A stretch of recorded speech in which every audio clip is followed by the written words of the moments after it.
जय श्री राधे मेरे प्यारे भाई बहन। आज मैं आपको श्रावण महात्म्य का 13वां अध्याय सुनाती हूँ। इस अध्याय के सुनने मात्र से भगवान शिव की कृपा प्राप्त होती है और हमें भगवान शिव समस्त पापों से मुक्त करते हैं। श्रावण महीने में श्रावण स्नान, श्रावण दान, शिव जी का अभिषेक और श्रावण महात्म्य हमें सुनना चाहिए। श्रावण महात्म्य के सुनने से भी हम पापों से मुक्त होते हैं। अगर हम ज़्यादा कुछ नहीं कर सकते तो घर में स्नान करके भी श्रावण महात्म्य सुन सकते हैं। तो अब मैं आपको 13वां अध्याय सुनाती हूँ।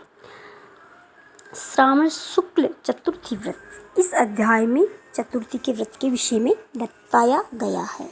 भगवान शंकर सनत कुमार से बोले, अब तुम्हें श्रावण शुक्ल चतुर्थी को किए जाने वाला व्रत दुर्गा गणपति व्रत के बारे में बताता हूँ। त्रिलोकी में प्रसिद्ध इस व्रत को भगवती पार्वती ने श्रद्धापूर्वक किया था। इस व्रत को सरस्वती, इंद्र, विष्णु, कुबेर, अन्य देवता, मुनि, गंधर्व, किन्नर आदि कर चुके हैं। ये व्रत सब प्रकार के पापों को नष्ट करने के लिए किया जाता है। श्रावण शुक्ल चतुर्थी के दिन एक दंत वाले गणेश जी की सोने की मूर्ति बनवाकर सोने के सिंहासन पर स्वर्ण की दुर्वा बिछाकर तांबे के कलश पर स्थापित करनी चाहिए।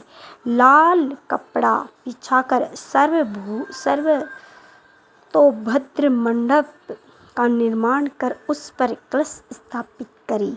लाल फूल तथा 5 पत्रों अपामार्ग, शमी, दुर्वा, तुलसी दल, बिल्व पत्र, इस मौसम में होने वाले सुगंधित पुष्पों तथा फूलों आदि का नैवेद्य रखकर 16 उपचार से गणेश जी की पूजा करके प्रार्थना करनी चाहिए।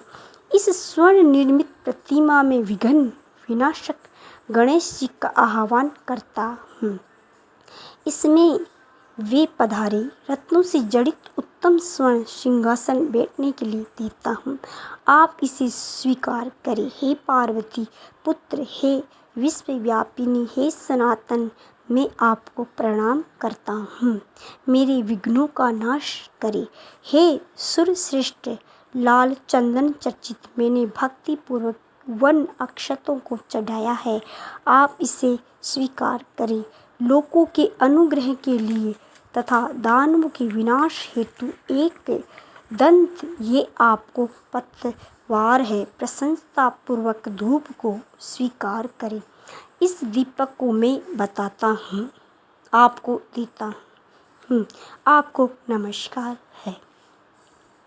गणनात्वा वैदिक मंत्र से लड्डू तथा खीर, कपूर तथा इलायची युक्त पान आपको समर्पित है कर रहा हूँ। हे गणेश्वर, हे गणाध्यक्ष, हे गणनायक, हे गौरी पुत्र, मेरा व्रत आपके प्रसाद से परिपूर्ण हो। जो प्राणी 5 वर्ष तक इस व्रत का उद्यापन करता है वह अपने मन वांछित पदार्थों तथा वस्तुओं को प्राप्त कर लेता है और अंत में देह त्याग कर मेरे लोक को प्राप्त होता है। यदि इस व्रत को कोई 3 वर्ष तक करे तो उसे सब सिद्धियां प्राप्त हो जाती है और अंत में मेरे लोक में जाता है। इस उत्तम व्रत को जो प्राणी उद्यापन के बिना करता है तथा विधि पूरा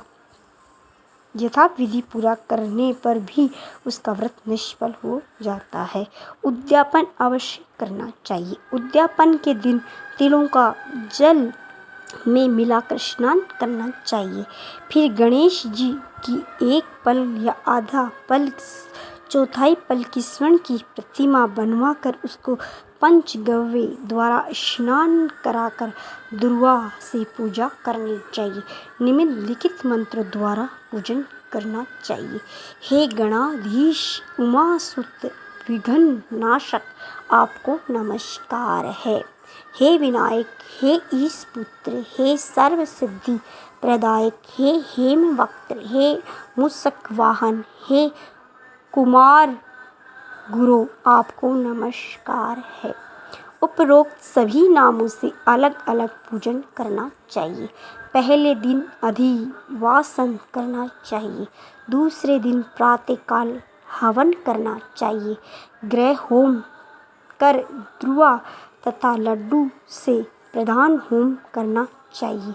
दूध तथा लड्डू के प्रधान होम के बाद पूर्ण आहुति करके आचार्य आदि ब्राह्मणों का पूजन करना चाहिए। अपने सामर्थ्य के अनुसार अधिक दूध देने वाली गाय बछड़े सहित दान करनी चाहिए। ऐसा व्रत करने से मनुष्य अपनी सभी कामनाओं को पूरी कर सकता है।